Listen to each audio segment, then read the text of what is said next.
ça, vous voyez l'écran avec la présentation. Oui, ça n'a pas l'air d'être la première acétate, par exemple. Ouais, voilà. Ce serait ça, par exemple, qu'il faudrait. J'ai les fenêtres qui se chevauchent. Je suis un petit peu embêté. Voilà. Donc, bienvenue à toutes et à tous.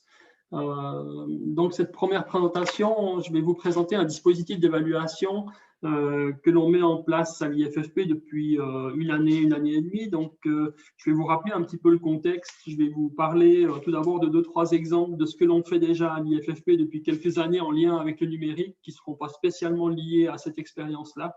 Puis, je développerai le système que l'on utilise actuellement dans certains cours d'une leçon d'épreuve. Donc, on est bien sur l'évaluation des pratiques des enseignants, hein, une leçon d'épreuve, mais par vidéo.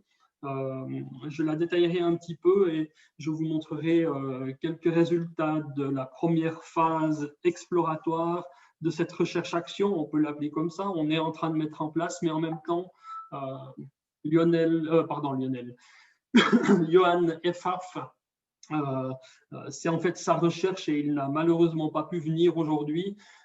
C'est sa recherche et puis il est en train de réfléchir à dans quelle mesure est-ce que évaluer par vidéo, c'est aussi efficace qu'évaluer en se rendant sur place dans les stages. Voilà un petit peu le sujet de ma présentation.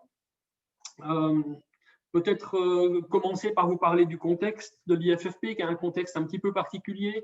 Les étudiants que nous avons sont des étudiants en formation initiale d'enseignement, mais ce n'est pas une formation initiale d'entrée dans la vie. C'est en général des gens qui ont plutôt 30-40 ans, qui ont un premier métier. Ça peut être mécanicien automobile. Pour l'exemple que je prends ici, ils ont une expérience et puis en ayant cette expérience, ils sont tout d'un coup appelés ou ils soumissionnent pour devenir enseignants dans leur domaine, enseignants de mécanique automobile. Et au moment où ils sont engagés, ils doivent parallèlement, donc en cours d'emploi d'enseignement, suivre une formation pédagogique à l'IFFP. C'est donc une formation qui va durer soit une année s'ils font un certificat, une année ou 10 crédits ECTS, ou alors une formation qui va durer 3 ans, un jour par semaine, 3 ans ou 60 crédits ECTS. Ce n'est donc pas un bachelor comme on le connaît dans la formation à l'enseignement primaire, par exemple. C'est une formation qui est beaucoup plus courte puisqu'elle est complémentaire à une première formation. Et puis, ce qui est intéressant pour nous, c'est qu'il est effectivement en cours d'emploi et en fait, il va se former dans un dispositif d'alternance, tout en formant lui-même des élèves qui sont inscrits dans un cursus de formation apprentissage suisse, également en alternance. C'est important cette double dimension d'alternance parce que d'un côté, comme prof à l'IFFP, nous voulons utiliser l'alternance pour mettre en évidence toutes les plus-values, surfer sur toutes les occasions que l'on a de faire des liens entre les éléments plus théoriques et les éléments les plus pratiques. Mais en même temps, on aimerait bien être congruent, c'est-à-dire former nos personnes en formation à l'enseignement comme on espère qu'eux vont former leurs mécaniciens en formation, leurs mécaniciens qui sont 4 jours dans un garage en train de faire de la mécanique et un jour à l'école en train de suivre des cours plus théoriques sur la mécanique. Voilà, donc on a cette dimension d'alternance et de recherche de congruence sur la pédagogie de l'alternance plus que la didactique, hein, vraiment la vision pédagogique de l'alternance. Et puis on a cette mission de bien montrer à nos enseignants comment ils peuvent faire développer des compétences aux futurs mécaniciens. Donc on doit aussi travailler, nous, sur une dimension de compétences très, très présente et très visible pour nos personnes en formation. Alors, quelques éléments théoriques, mais très, très rapides. Hein.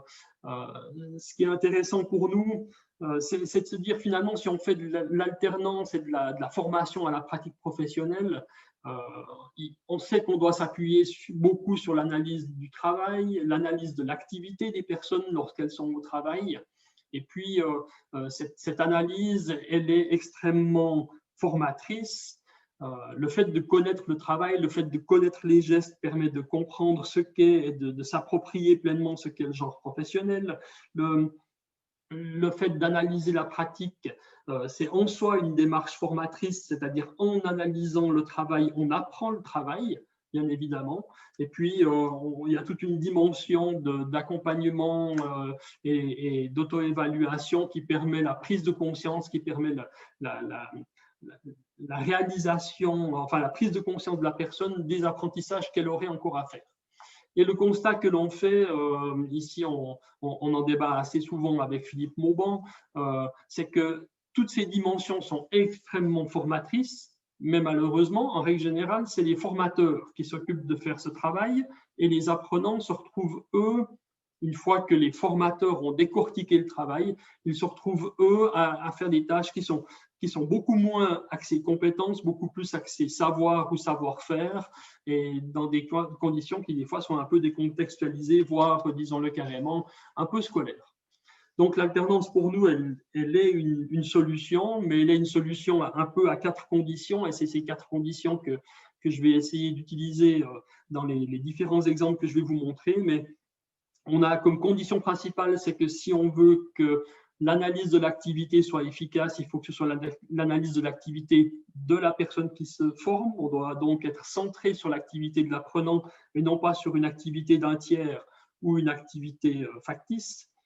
On a cette dimension de compétence métier qui doit être vraiment au cœur de la formation et non pas uniquement des savoirs décontextualisés. On a toute la dimension d'être capable d'accepter la surprise. Quand on travaille sur une situation, on ne sait pas ce que la situation va permettre aux gens d'apprendre, et tant mieux. Mais quelque part, on doit accepter cette surprise. Le plan de formation n'est pas un long fleuve tranquille et un rail sur lequel les étudiants sont placés.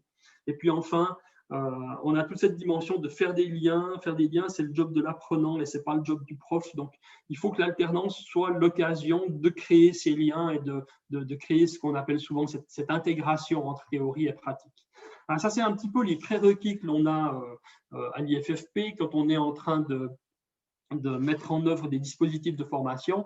Je vous en montre rapidement 3 qui ne sont pas la leçon vidéo, mais qui sont en fait le cheminement de notre institution avant d'arriver sur la leçon vidéo. Vous verrez, on est plutôt sur de l'évaluation formatrice ou formative, avec 3 exemples, un de portfolio, un d'évaluation mutuelle et un de vidéoscopie.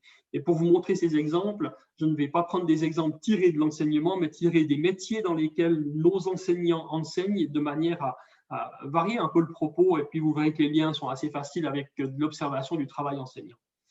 Le portfolio, premier exemple, on a tous connu des cours un peu ennuyeux, certaines fois à l'école. C'était le cas de Romain qui donne un cours de sécurité au travail. Et le cours de sécurité au travail, c'est un peu le calvaire pour les étudiants. C'est vraiment un peu, tu as le cours de sécurité aujourd'hui, ah bah, tu n'as pas de chance, mon pauvre. Et il se disait, mais comment donner du sens à ce cours? Est-ce qu'il a eu envie de faire? Alors là, on connaît bien la technique du portfolio, hein, mais c'est de demander à ses apprentis de faire une récolte de traces, récolte de photos, de toute situation qui permet de se poser des questions au niveau de la sécurité dans leur propre garage et de revenir avec ces photos à l'école professionnelle pour faire un travail d'analyse. Vous voyez bien ici que le travail d'analyse est assez évident, de se dire, est-ce que vous préférez boire l'excellente eau minérale suisse qui s'appelle la Walser, qui doit être, à mon avis, de l'essence sans plomb, ou est-ce que vous prendrez plutôt un petit sirop qui, lui, a bien l'air, le sirop, d'être une huile 4 temps non filtrée, alors que le dernier, qui pourrait être comparé avec du Coca-Cola, doit être de l'huile de vidange. On voit bien la possibilité qu'a l'apprenti de travailler là-dessus et puis surtout la force de ces images qui permettent à la personne de se dire « Aïe, ça c'est ce qui se passe dans mon garage, hein, on est bien centré sur la personne. C'est ce qui se passe dans mon garage, c'est également une compétence métier importante que de créer un environnement sûr. Mais il y a également cette dimension de surprise, c'est-à-dire qu'on ne sait pas ce que la personne va apprendre avec ça. Est-ce qu'elle est en train d'apprendre que son patron est un peu négligent? Est-ce qu'elle est en train d'apprendre qu'elle devrait ranger différemment les produits toxiques ou dans d'autres bouteilles? Ou est-ce qu'elle va apprendre que, ah ben tiens, finalement, c'est intéressant de voir que le plastique, il réagit assez mal avec l'huile de vidange qui est déjà plus si pure, et le plastique se déforme. Donc, on voit bien que l'apprentissage va être une source de surprise. Un autre exemple de formation dans ce style-là, et là, c'est la vidéo qui rentre. Alors, on est ici dans un cours d'ébéniste qui apprennent à faire un joint entre 2 lames de stratifié. On appelle ça du jointoyage. Et pour faire ce jointoyage, l'enseignant, un autre Christophe d'ailleurs, l'enseignant ici a travaillé par classe inversée. Donc, il a d'abord envoyé à ses élèves une vidéo pour leur dire « Voilà ce que l'on va faire la semaine prochaine ». Tous les étudiants devaient observer la vidéo et structurer les étapes qu'ils allaient devoir faire. On est ici dans une logique de référentialisation, hein, faire une liste de ce qu'il va être important de respecter pour pouvoir faire correctement. Arrivé en cours, il a pris juste quelques minutes pour faire un rappel, mais pas un rappel de ce qu'il y avait à faire. Il a utilisé comme rappel des vidéos où lui avait fait une erreur et le joint n'était pas bon, et il a montré des bouts de vidéo qu'il avait en fait coupés au montage de sa vidéo de démonstration pour demander aux étudiants d'observer où étaient les erreurs. Et une fois que les étudiants ont fait ce travail, il les a mis au job en diade. On le voit dans l'image de gauche. Il y en a un qui est en train de poncer son joint de manière à ce qu'il soit parfait, l'autre qui le filme, puis ensuite étape d'analyse pour voir comment améliorer le geste, comment analyser ce qui a été effectué. Enfin, un dernier exemple, et Marc Kella connaît bien ça avec tout le travail sur la vidéoscopie, hein, mais on est ici chez les ambulanciers, et chez les ambulanciers, c'est quelque chose qui est extrêmement habituel.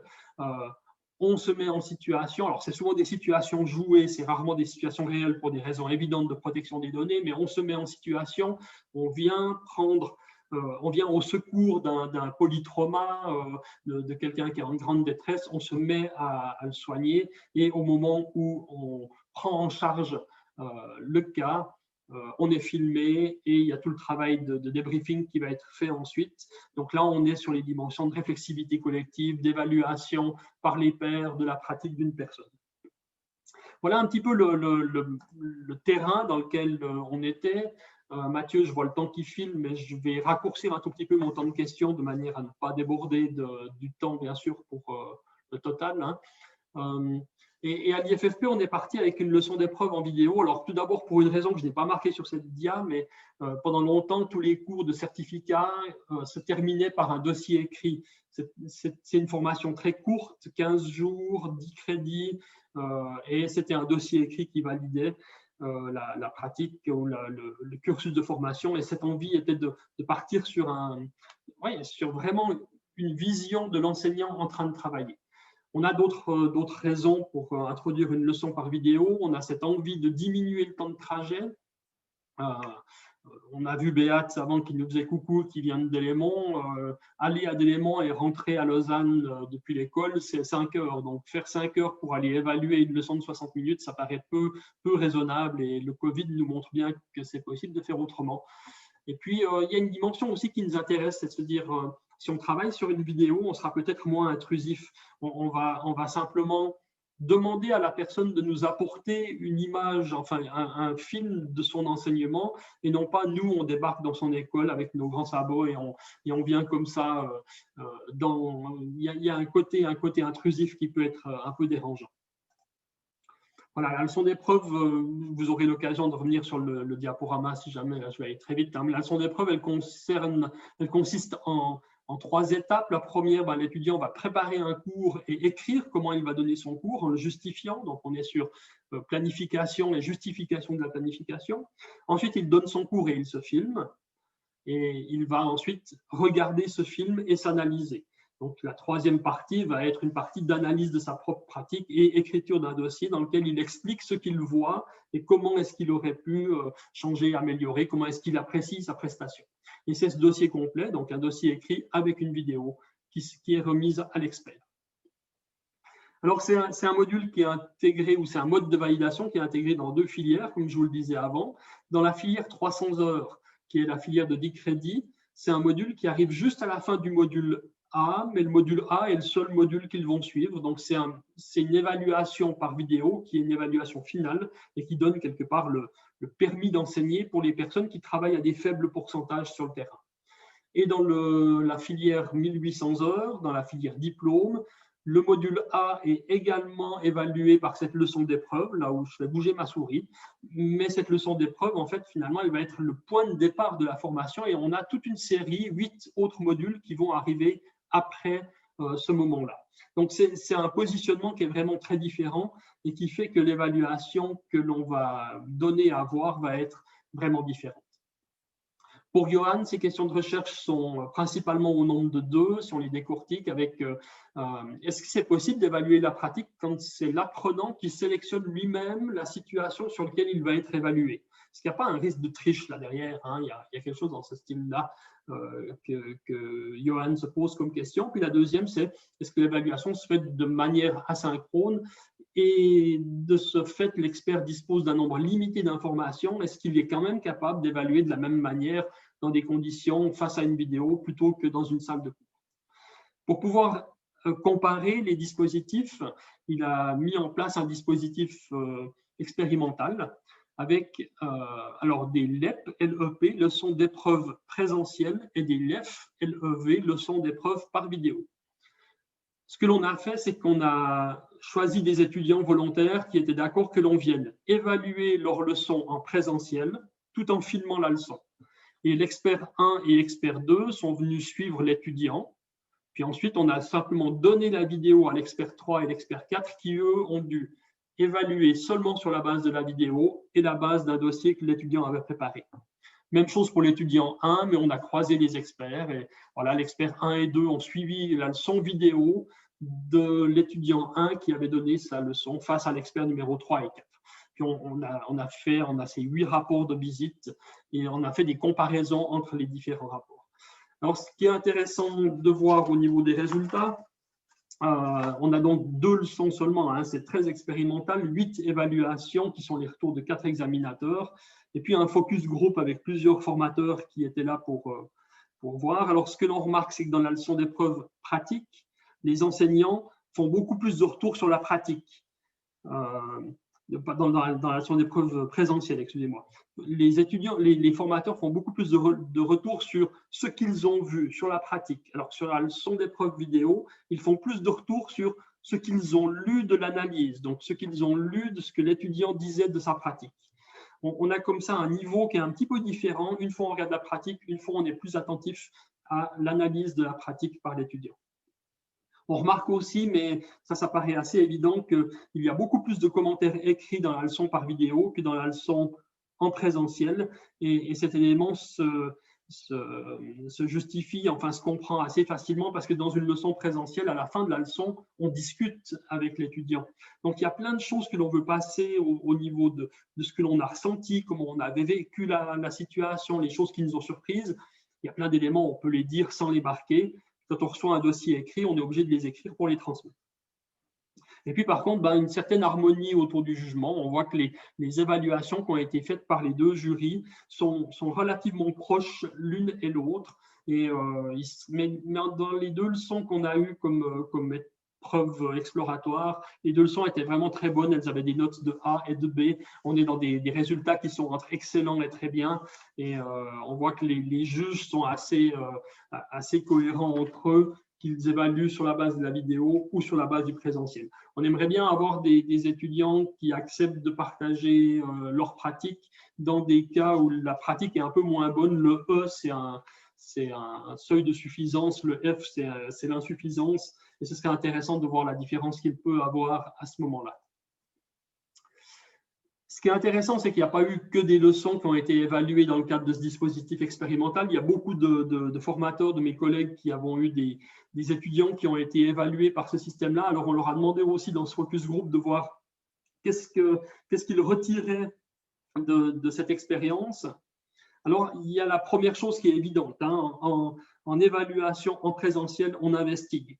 On entend du bruit, on voit un élève qui s'endort à moitié. Fatalement, on se lève, on va regarder qu'est-ce qu'il est en train de faire, qu'est-ce que je peux comprendre de ce qu'il est en train de comprendre. Hein. Il y a toute cette dimension-là, cette investigation que l'on fait en tant qu'accompagnateur ou examinateur sur le terrain, qui n'est plus possible avec une vidéo parce que, bon, on va avoir des exemples tout à l'heure de vidéos 360 où on peut effectivement mettre un casque de réalité virtuelle, revenir en arrière, tourner la tête, regarder ce qui se passe dans un autre coin ou entendre le bruit qui se passe ailleurs. Mais ici, on ne l'a pas fait de cette manière-là. C'était des films qui étaient vraiment des films traditionnels. Donc, on a cette dimension-là, investigation qui disparaît. Qu'est-ce qu'on a autrement? À l'unanimité, les experts disent qu'ils trouvent que la vidéo est trop longue. Alors, ça, c'est le temps de correction, en fait. Quand on reçoit une vidéo de 90 minutes et que sur les 90 minutes, c'est un cours très intéressant où les étudiants sont beaucoup en activité et où pendant 35 minutes, les étudiants sont en activité, de regarder une vidéo, c'est relativement ennuyeux. Parce que si on ne peut pas aller faire l'exercice avec les apprentis ou autre, voilà. Donc, les collègues trouvent qu'une vidéo plus courte serait intéressante. Je ne suis pas tout à fait d'accord avec eux. On peut avancer de manière rapide sur les passages qui nous intéressent moins, mais de raccourcir, on n'aurait plus la même dynamique qu'un cours réel. Voilà, et puis, autrement, une dernière dimension qui nous paraît intéressante de partager avec vous, c'est que, en fait, cette leçon vidéo tombe à la fin d'un module, mais cette leçon, on l'intègre dans le module lui-même. Et en l'intégrant dans le module lui-même, on tombe sur un dispositif qui devient relativement itératif. Alors, pour expliquer ça, le cours que je donne actuellement dans les montagnes de Châteloise, il est fait de micro-séquences que chaque enseignant va faire une micro-séquence. Puis on va analyser sa séquence comme si c'était un travail de validation. Puis un autre étudiant va donner une autre micro-séquence. Puis on va de nouveau faire ce travail d'évaluation, d'analyse ensemble. Et puis on a quelque chose comme ça qui rentre sur comment est-ce qu'on arrive à créer un référentiel ensemble. Donc, on est sur de la réflexivité collective, de comment est-ce qu'on s'imagine le genre professionnel d'un enseignant d'école professionnelle, une construction qui se fait petit à petit. Et puis, cette construction, on remarque qu'elle donne des outils aux étudiants pour s'auto-évaluer de manière plus éclairée, parfois aussi de manière plus sévère. En comprenant bien ce qu'ils ont envie de faire et en étant bien conscients de comment ils auraient envie d'enseigner, on remarque qu'ils sont relativement sévères avec eux-mêmes. Voilà, donc je vais m'arrêter ici pour cette présentation en vous rappelant que ce dispositif d'évaluation par vidéo, il vient une fois pour terminer une formation et une fois finalement pour démarrer une formation. Et ce que j'ai surtout ressenti, puisque j'ai eu la chance l'année passée de travailler dans les deux modules, de donner un module dans le 300 heures et un module A dans le 1800 heures. Dans le module A 300 heures, une leçon bancale, j'ai signifié un échec provisoire en disant « Ah oui, il faut encore travailler ». Alors qu'une leçon bancale dans la filière 1800 heures, j'ai signifié une réussite, mais j'ai fait un rapport très très complet de tous les points sur lesquels, durant les 3 prochaines années, il y aura à travailler. Et je trouve qu'on voit ici une utilité de la leçon vidéo. Pour moi, elle est encore plus utile en début de formation. L'étudiant peut se regarder, peut se rendre compte de ce qu'il a fait, peut analyser et mettre ça en comparaison avec les commentaires du formateur. Il le prend beaucoup mieux quand c'est des commentaires qui accompagnent une réussite que quand c'est des commentaires qui accompagnent un échec. Il ne les reçoit pas du tout de la même manière et ils vont être beaucoup plus utiles dans ce mode de formation. Voilà, je m'arrête ici. Je vous remercie pour votre attention et je te redonne la parole, Mathieu.